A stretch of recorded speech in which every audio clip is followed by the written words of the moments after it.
నమస్తే పొలిటికల్ వాయిస్కు స్వాగతం. తెలంగాణలో అసెంబ్లీ ఎన్నికల తర్వాత కాంగ్రెస్ సర్కారు కొలువైంది. 10 సంవత్సరాల తర్వాత 10 సంవత్సరాల కేసీఆర్ సర్కారు తర్వాత ప్రజలు కేసీఆర్ను కాదని కాంగ్రెస్ పార్టీకి ఓటేశారు. 10 ఏళ్ల నుంచి ఎదురు చూస్తున్నటువంటి అనేకమైనటువంటి నామినేటెడ్ పోస్టుల విషయంలో కష్టపడ్డటువంటి కార్యకర్తలకు ప్రభుత్వం వచ్చిన తర్వాత ప్రభుత్వం ఆధ్వర్యంలో ఉండేటువంటి నామినేటెడ్ పోస్టుల విషయంలో రేవంత్ రెడ్డి సర్కారు ఒక నిర్ణయం తీసుకున్నది. నామినేటెడ్ పోస్టు విషయంలో రేవంత్ రెడ్డి సర్కారు ఒక నిర్ణయం తీసుకున్నది. అధికారంలోకి వచ్చిన తర్వాత కాంగ్రెస్ కార్యకర్తలకు సంబంధించి కార్యకర్తలకు న్యాయం చేయాలి అనేటువంటి దాంతో కార్యకర్తలకు ఉత్సాహం జరగాలనేటువంటి ఒక దాంతో రేవంత్ రెడ్డి గారి సర్కారు ఒక నిర్ణయం తీసుకున్నది. ఎన్నికల కోడ్కు పార్లమెంటు ఎన్నికల కోడ్కు ఒక రోజు ముందు డేట్ ఏంటో అందరికీ తెలిసిందే. ఎన్నికల కోడ్ ఒక రోజు ముందు 37 మందికి నామినేటెడ్ పోస్టు వివిధ ఫిషరీస్ ఇట్లాంటివన్నీ కూడా చైర్మన్లు మిగిలినవన్నీ కూడా 37 మందికి ప్రకటించారు. తెల్లారితే ఎలక్షన్ కోడ్ వాళ్ళకు ప్రకటించినా కూడా వెంటనే ఛార్జ్ తీసుకోవడానికి లేదు. ఎన్నికల కోడ్ అనేటువంటిది అడ్డం వచ్చింది కాబట్టి ఫలితాలు వచ్చిన తర్వాత ఆ వెంటనే ఈ నామినేటెడ్ పోస్టుకు సంబంధించినటువంటి 37 మంది ఛార్జ్ తీసుకోవచ్చు, బాధ్యతలు స్వీకరించవచ్చు అనేటువంటిది ఎదురు చూశారు. ఫలితాలు వచ్చేసినాయి. ఎన్ని రోజులు అయిపోయింది. ఇన్ని రోజుల తర్వాత కూడా దానిపైన కాంగ్రెస్ సర్కార్ నుంచి కానీ కాంగ్రెస్ పార్టీ నుంచి కానీ ఒక క్లారిటీ రావడం లేదు. ఎందుకు, ఏం జరిగింది, దాని వెనుక ఉన్నటువంటి మతలబు ఏమిటి? అయితే ఎన్నికలకు పార్లమెంటు ఎన్నికలకు వెళ్ళే ముందు రాష్ట్ర సర్కారు ఇది రెఫరెండం, రాష్ట్రంలో కాంగ్రెస్ పార్టీకి ఈ పనితీరుకి రెఫరెండం 12 నుంచి 14 స్థానాలు వస్తాయనేటువంటిది రేవంత్ రెడ్డి సర్కారు రేవంత్ రెడ్డి గారు కాంగ్రెస్ నాయకులు స్పష్టంగా ఎన్నికల ముందు నుంచి చెప్పారు. అదే అధిష్టానాన్ని కూడా చెప్పారు. ఎన్నికల ఫలితాలు వచ్చిన తర్వాత 8 స్థానాలకు పడిపోయింది. అంటే గత ఎన్నికల్లో 3 స్థానాలు వచ్చి ఇప్పుడు 8 స్థానాలు వచ్చినాయి కదా, పెరిగినట్టే కదా అనేటువంటి ఒక మాట అనుకోవచ్చు. ఒకవేళ ఇది రెఫరెండం అనకుండా మాకు 12కు తక్కువ రావు 14 స్థానాలు వస్తాయి అనేటువంటి మాట చెప్పకపోయి ఉంటే నిజానికి 3 నుంచి 8 స్థానాలు రావడం అనేటువంటిది మంచి ఎదుగుదల అని చెప్పవచ్చు. కానీ అధిష్టానానికి ఇచ్చినటువంటి వాగ్దానం విషయంలో కానీ తాము ఎంచుకొని రెఫరెండం అని చెప్పిన దాంట్లో కాంగ్రెస్ సర్కార్ ఫెయిల్ అయినటువంటి దానిపైన జాతీయ స్థాయిలో కాంగ్రెస్ పార్టీ ఒక కమిటీ వేసింది. ఒక్కొక్క రాష్ట్రంలో ఎక్కడైతే అనుకున్నటువంటి స్థానాలు రాలేదో ఎందుకు ఫెయిల్ అయింది అనేటువంటి అంశం పైన తెలంగాణకు సంబంధించి కురియన్తో పాటు ఇంకో 2 మొత్తం 3తో కలిసి కురియన్ నేతృత్వంలో ఒక కమిటీ వేశారు. కురియన్ కమిటీ అంటున్నారు దాన్ని. ఆ కమిటీ తెలంగాణకు వచ్చిన తర్వాత తెలంగాణలో ఏ లోక్సభ స్థానాల్లో కాంగ్రెస్ పార్టీ గెలవాల్సి ఉండింది, కాంగ్రెస్ పార్టీ ఎందుకు ఓడిపోయింది, 8 కాకుండా 12, 14 స్థానాలు ఎందుకు రాలేదు, ఇట్లా ఒక 5-6 రాష్ట్రాలకు సంబంధించినంత వరకు కాంగ్రెస్ పార్టీ ఒక కమిటీ వేసింది. ఆ కాంగ్రెస్ పార్టీ కమిటీలో ఉన్నటువంటి నాయకులు, ఆ కమిటీలకు సంబంధించినటువంటి చైర్మన్లు తెలంగాణకు కురియన్ అనేటువంటి నాయకుడు వచ్చి తెలంగాణలో సమీక్ష చేస్తారు. రావాల్సినటువంటి స్థానాలు ఎందుకు రాలేదు, ఎక్కడ ఫెయిల్ అయింది, కాంగ్రెస్ పార్టీ చేసింది ఏంటంటే దానిపైన చర్యలు వచ్చిన తర్వాత అప్పుడు ఈ నామినేటెడ్ పోస్టులకు సంబంధించినటువంటి ఒక అంశాన్ని తీసుకొస్తారనేటువంటి చర్చ జరుగుతుంది. ఇది ఒకటి అయిపోయింది.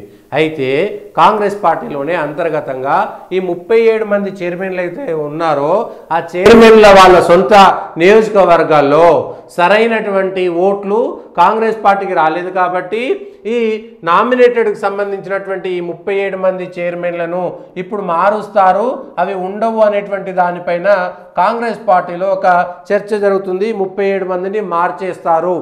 ఎందుకంటే వాళ్ళు పనిచేసిన చోట వాళ్ళ సొంత నియోజకవర్గాల్లో వాళ్ళ పోలింగ్ బూత్లు ఉన్నటువంటి ఏరియాలో ఎక్కడ కూడా కాంగ్రెస్ పార్టీ మెజారిటీ తీసుకురాలేకపోయారు కాబట్టి వాళ్ళు సరిగ్గా పనిచేయకపోవడం వల్లనే తెలంగాణలో కాంగ్రెస్ పార్టీకి అనుకున్నన్ని సీట్లు రాలేదు అనేటువంటి అంశం పైన కాంగ్రెస్ పార్టీ ఒక అంచనా వేస్తున్నది.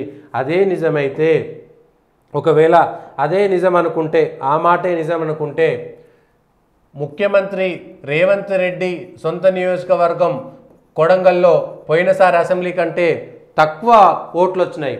అట్లాగే అనేక మంది మంత్రులు ప్రాతినిధ్యం వహిస్తున్నటువంటి వాళ్ళ సొంత నియోజకవర్గాల్లో, వాళ్ళ అసెంబ్లీ కేంద్రాల్లో తక్కువ వచ్చినాయి.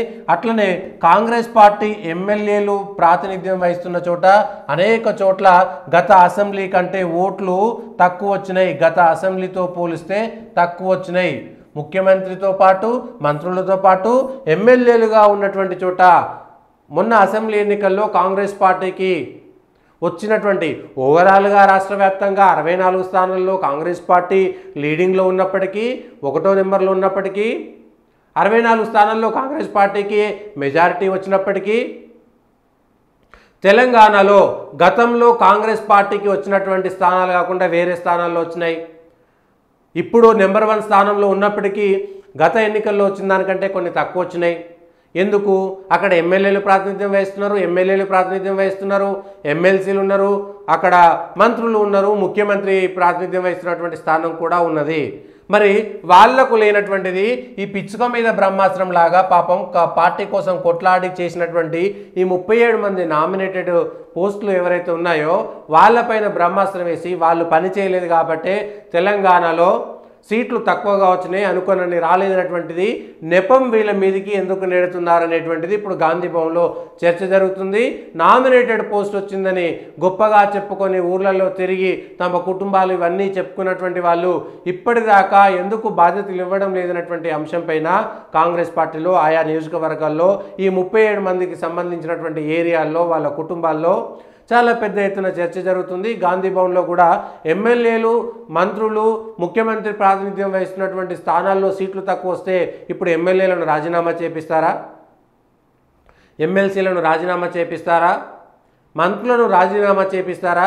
కానీ వాళ్ళని ఏమీ అననటువంటి వాళ్ళు కేవలం ఈ నామినేటెడ్ పోస్టులు ఇక్కడ రాలేదనేటువంటి ఒక నెపాన్ని మాత్రం వాళ్ళపైన నెడతారా? అయితే దీని వెనుక ఏం జరిగింది? ఇప్పుడు ఒక చర్చ జరుగుతున్నది, దీనిపైన ఒక పెద్ద చర్చ జరుగుతున్నది. అసలు నామినేటెడ్ పోస్టులు ఆగడం వెనుక ఉన్నది ఎవరు? ఇది ఇప్పుడు పెద్ద ప్రశ్న. దీంట్లో కాంగ్రెస్ పార్టీకి సంబంధించి మంత్రివర్గంలో పెద్ద లుకలుకలు వచ్చినట్టుగా చర్చ జరుగుతున్నది. ఈ నామినేటెడ్ పోస్టు విషయంలో 4 మంత్రులు మా ప్రమేయం లేకుండా మా శాఖలలో, మా జిల్లాలలో, మా నియోజకవర్గాల్లో మేము చెప్పని పేర్లు ఇతరులు చెప్పినటువంటి పేర్లు ఎందుకు వస్తాయనేటువంటి దానిపైన పెద్ద చర్చ జరుగుతున్నది. ఈ విషయంలో 4 మంత్రులు పేర్లు కూడా మనం తీసుకున్నా తప్పలేదేమో. బహుశా పొన్నం ప్రభాకరు, తుమ్మల, శ్రీధర్ బాబు, బట్టి వీళ్ళ మధ్యన కొంత ఇబ్బంది వచ్చినట్టుగా. అయితే ఎవరు ఆపారు, ఎవరు ఆపలేదు పక్కన పెడితే శ్రీధర్ బాబు చెప్పిన పేర్లకే మాకు ఎక్కువ ఇచ్చారు, మాకు ఎందుకు లేదు పొన్నం ప్రభాకరు, పొంగులేటి వర్గానికి ఎక్కువ ఇచ్చారని తుమ్మల లాంటి వాళ్ళు, ఇట్లా పొంగులేటి వర్గానికి ఇచ్చారని బట్టి, లేదంటే మేము సూచించినటువంటి వాళ్ళను పరిగణలోకి తీసుకోలేదని, ఇట్లా ఆ మంత్రివర్గంలో ఉన్నటువంటి వాళ్ళ మంత్రులకు వాళ్ళకు మధ్యన అనేకమైనటువంటి వాదోపవాదాలు జరగడంతో ముఖ్యమంత్రి రేవంత్ రెడ్డి ఈ గొడవంతా నాకెందుకని వెంటనే దాన్ని ఆపినట్టుగా మనకున్నటువంటి సమాచారము. నిజమా కాదా అనేటువంటిది చెప్పాలి. కానీ కాంగ్రెస్ పార్టీ శ్రేణులు కానీ కాంగ్రెస్ పార్టీ నాయకులు మనతో మాట్లాడుతున్నటువంటి సందర్భంలో వచ్చినటువంటి అంశాలు, మనకున్నటువంటి సమాచారం మేరకు మంత్రుల మధ్యన ఉన్నది. ఈ లుకలుకలు మనకెందుకని చెప్పేసి ముఖ్యమంత్రి రేవంత్ రెడ్డి గారు కూడా దానికి కొద్ది రోజుల పాటు పక్కన పెట్టేస్తే కురియన్ కమిటీ ఎట్లాగుంది, కురియన్ కమిటీ వచ్చిన తర్వాత ఆ కురియన్ కమిటీ తేలుస్తుంది ఆ నామినేటెడ్ పోస్టు ఇవ్వాలా వద్దా అనేటువంటిది. నామినేటెడ్ పోస్టులు పొందినటువంటి వాళ్ళు పనిచేయలేదా, ఇప్పుడు ఎమ్మెల్యేలు పనిచేయలేదా, ఎమ్మెల్సీలు పనిచేయలేదా, మంత్రులు పనిచేయలేదా, ముఖ్యమంత్రి పనిచేయలేదా? అయితే నామినేటెడ్ పోస్టులు పొందిన వాళ్ళు రేవంత్ రెడ్డి పేరు మీద ఎన్నికలు జరిగితే, రేవంత్ రెడ్డి పరిపాలన మీద రెఫరెండం జరిగితే ఈ చిన్న పోస్టులకు ఆపడానికి ఏంటి సంబంధం? రెఫరెండం అని చెప్పారు, రేవంత్ రెడ్డికి పేరు ఉంది, లేదంటే మిగిలినటువంటి కాంగ్రెస్ నాయకులు పెద్ద పెద్ద నాయకులు ఉన్నారు, వాళ్ళందరి పేరు మీద జరిగితే పెద్ద పెద్ద ఉద్దండులు అనుకునేటువంటి నాయకులు వాళ్ళ ఏరియాలో ఓడిపోతే ఈ నామినేటెడ్ పోస్టులు పొందినటువంటి చిన్న రెండవ సెకండ్ లెవెల్ లీడర్స్ వాళ్ళు ఎవరైతే ఉంటారో వాళ్ళపైన ఈ బ్రహ్మాస్త్రాన్ని వాడి వాళ్ళ జీవితాలను నాశనం చేస్తారనేటువంటి ఒక చర్చ కాంగ్రెస్ పార్టీలో జరుగుతున్నది. మరి ఇది ఎంతవరకు ఎప్పటి వరకు ఫుల్ స్టాప్ పడుతుంది? ఈ కురియన్ కమిటీ ఎప్పుడు నివేదిక ఇస్తుంది? ఆ నివేదికను అధిష్టానం ఎప్పుడు ఓకే చేస్తుంది? ఇదంతా కాకుండా ముఖ్యమంత్రి అధిష్టానాన్ని ఎట్లా ఒప్పించగలుగుతారు? ఈ మంత్రుల మధ్య ఉన్నటువంటి గొడవలను ఎప్పుడు వాళ్ళంతా ఓకే చేసుకుంటారనేటువంటి దానిపైన ఇప్పుడు పెద్ద చర్చ జరుగుతుంది. మరి ఆ నామినేటెడ్ పోస్టులు ఉన్నట్టా లేనట్టా, ఎప్పుడు వేస్తారు, జీవో ఉందా లేదా, ఆ లిస్టు ఉందా లేదా అనేటువంటిది కాంగ్రెస్ పార్టీ నాయకులు, ఆ ముఖ్యమంత్రి, ఆ మంత్రులు, ఆ గెలిచినటువంటి ఎమ్మెల్యేలు గాంధీ భవన్ సమాధానం చెప్పాల్సినటువంటి పరిస్థితి వచ్చింది. అది మనకు కాదు, ఆ పార్టీ నాయకులకు, నామినేటెడ్ పోస్టులు పొందినటువంటి వాళ్లకు, ఆ కార్యకర్తలకు.